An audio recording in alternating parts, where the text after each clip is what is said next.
سلام، شما مرا گوش کرده ایستید؟ اینم من. میخواهید بانو رو با خود عاشق سازید؟ اگر جوابتون نه باشد یک لایک بجیقید و این کانال رو ترک کنید. جوابتون ها باشد باید فهمید که برای این کمی صبر لازم. صبر شما میرسد اقلا ویدیو رو تا آخر تماشا کنید. انا اکنون سر کردیم. یکم قاعده که شما باید در خاطر نگاه داشته باشید. این مرد باید لیدر باشد. مثلا شما با بانو واخوردین و شما نمیدونید که با کجا روین، چی استعمال کنین. در این حال خطاگی جوانان در آن است که از دختر میپرسند کی جان کجا میریم؟ چی میخریم؟ کو بگو. باور کنید 90% دختران با این سوالتون جواب نمیدهند. این سوال او را ناراحت میکند و او با شما بهای پس میدهد. از همین سبب پیش از بخوری کمی تیاری دیدن لازم. شما خود با او پیشنهاد کنید. حتی اگر شما گویید که در کجا یخماسی بهترین هست، این نیز نشان میدهد که شما با خود باوری دارید. بس اکرام من عاشق شدم.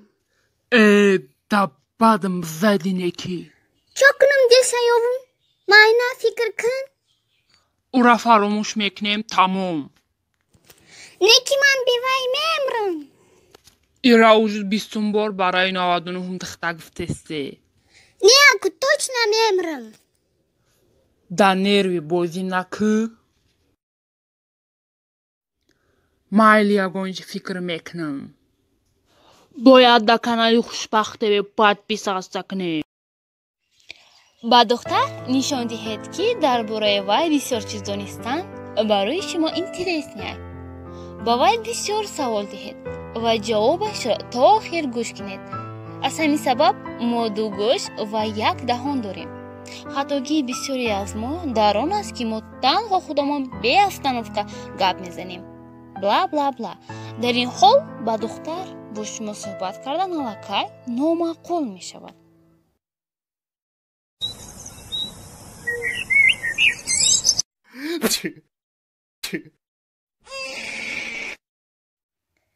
سیوم وسیع بودن کتفونی مرد. پشتی 100% دختران با کتفونی مرد اهمیت می دهند. کتفونی مرد چقدر وسیع باشد، مرد برای زن همان قدر جلب کننده می باشد. اگر شما کتفونی وسیع نداشته باشید می توانید روباشکای سفید پوشیده گردید، چون که لباس سفید کتفونی مرد را وسیع نشان می دهد.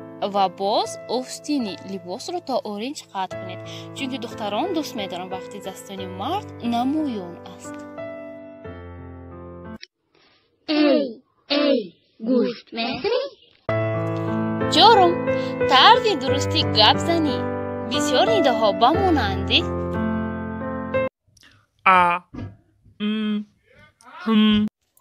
سخنرانی شما را ویران می سازد و چنین نمایان می گردد که شما با خود باوری ندارید. با جای این ایده ها کفایه است کمی پاوزه نمایید. در مدت 1 چند ثانیه جواب را فکر کنید و آرامانه جواب دهید. باخیلی نکی 1 کلاس بجیق. 5. همه وقت پوزیتیو باشید. شکایت کردن از حیات خود، شکایت کردن از زمانه هیچ وقت موقع شما را بلند نمیگرداند. بلکه در کاران شخصی که همه وقت از حیات شکایت میکند و میگوید در این زمانه دختر خوب نمانده است. دختر دستانی موجود نیست. دوای باور کردن نمیشود. اگر شما چنین فکر کنید شما هیچ وقت بخت خود را یافته نمیتوانید. دانید که خداوند به همه ما تنها موافق خودمان یار نصیب میگرداند. روزی مرد زیناکار با پیش دانشمند آمده میپرسد من دیگر این کارم را تکرار نمیکنم. من توبه کردم. اکنون الله به من چگونه همسر نصیب میگرداند؟